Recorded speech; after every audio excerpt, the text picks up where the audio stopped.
Hello, I'm Grindle and welcome to this video. We're going to once again have another look at another glitch. I'm not sure if I discovered this one or if it's a commonly known thing. I've always been vaguely aware of it, but until I decided to build a Super Star Destroyer, I never really tested its limits. So just like all great inventors, I'm just going to go ahead and claim I discovered it and hope that history doesn't disagree. So without any further delay, this is the nuts and bolts vehicle size glitch. What you're seeing on the screen at the moment is an extremely simple vehicle built to illustrate the size limit of Banjo-Kazooie nuts and bolts.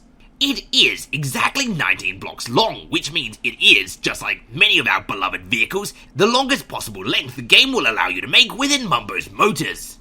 And this vehicle is 37 blocks long, which is almost twice the length. And this vehicle is 208 blocks long, which is, for those keeping track, just under by one block, 11 times larger than the vehicle size limit within Banjo-Kazooie nuts and bolts. Now, moments earlier, you may have noticed that I specifically said 19 blocks long is the limit the game will allow you to make within Mumbo's motors, and that remains true. So therefore, you must take advantage of, or exploit, a game mechanic that lies outside of Mumbo's motors. The game mechanic in question is the quick repair option, or as the manual calls it, quick part attach, which doesn't have quite the same ring to it as quick repair. Regardless of its name, however, it's the mechanic that allows you to hold down the right bumper on your controller to connect any parts of your vehicle that have broken off. Or, more accurately, any parts of your vehicle that have been disconnected.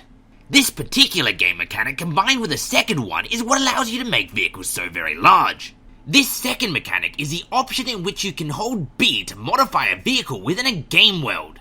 By doing so, you're presented with what is essentially a very stripped down version of Mumbo's motors. You can move around blocks as much as you want, but you're limited to only the blocks you have in your immediate vicinity. And also, just like Mumbo's motors, there is, once again, the limit of 19 blocks long. And I do say immediate vicinity because you are not limited, however, to only the blocks connected to your driver's seat. This is both one of my favourite options in the game because it means that when you're presented some of the god-awful pre-built vehicles for certain challenges, you can actually make them usable, but also because it's what allows this glitch to work. This was, I assume, included because some of the challenges throughout the game present you with extra parts during the challenges which you then have to connect to your already existing vehicle. And once attached to your already existing vehicle, if broken off, they can of course be repaired by utilizing the right bumper quick repair option. But this is where it gets slightly tricky and a little bit sneaky. If you, while in Mumbo's motors, create a vehicle which is in two parts, that is to say some of the vehicle is connected to where your driver's seat is, but some of the vehicle is not connected to that and therefore registering as apart from it, you are able to bring both of those parts into the game world despite not being connected. If you then bring the secondary part of the vehicle, that is to say, the part that doesn't have the driver's seat, far enough away from the primary part of the vehicle, and then utilize a click B to alter your vehicle option within the game world, you can then play around with that part of the vehicle alone, despite it only being part of your vehicle and not even containing the driver's seat. While doing so, you can also disconnect part of your vehicle from your secondary part of the vehicle and then exit out of the vehicle modify option, which will leave you with three distinct parts of your vehicle. If then you use your wrench to carry that newly removed part from the secondary part of your vehicle from where the secondary part of your vehicle is over to where the main part of your vehicle is, you can then click B to modify the main part of your vehicle, but because you're still carrying the part removed from the secondary part of your vehicle, it becomes an item you can attach to the primary part of your vehicle. If you do so, when exiting the vehicle modifier, the game will register that newly attached part as part of your primary vehicle. However, and this is the important part, because that third part of your vehicle which is now connected to the primary part of your vehicle was removed from the secondary part of your vehicle while the secondary part of the vehicle was in the game world, the game still registers that third part despite being now connected to the primary part as having been broken off from the secondary part. And therefore, now if you move the primary part of your vehicle, which is now, as you know, connected to the third part of your vehicle broken off from the second part of your vehicle, towards the secondary part of the vehicle, the game will give you the option to repair your vehicle, reattaching that secondary part to the third part now connected to the primary vehicle but broken off from the secondary. My god, that was a mouthful.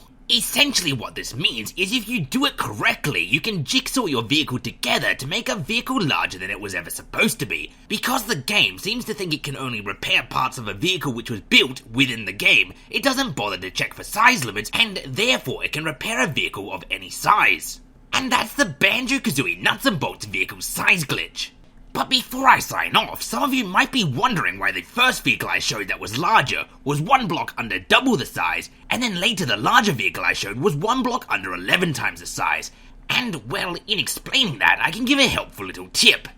When you're building the secondary or third tree or fourth tree or fifth tree or sixth tree, I don't think any of those following trees are words, but when you're building the extra parts you want to attach to your main vehicle, they can be 19 blocks long. However, when you're building the primary part of your vehicle, that is to say, the one with the driver's seat attached, you want that to be no longer than 18 blocks long. This is quite simply because, as I said, the vehicle modification thing that is brought up when you hold B within the game world also has the size limit of 19 blocks long. This means that when you're bringing a part from your secondary part of your vehicle over to the first part, it needs to be under 19 blocks long, otherwise you don't have anywhere to attach it to. The reason that the secondary parts of the vehicle can be 19 blocks long is because if you're like me and you just strung a lot of them together, when you remove a block from the secondary part and attach it to the primary part, that secondary part becomes, of course, 18 blocks long, which means that when you go and remove a part from the third part and attach it to the secondary part, there's room for it, and the third part then also becomes 18 blocks long, which then allows it for the fourth part, etc, etc. And that's all there is to it, really. I hope you have a lot of fun with this glitch, and as always, until next time, I have been and still am Grindle, and you have been watching the Banjo-Kazooie Nuts and Bolts Long Vehicle Glitch.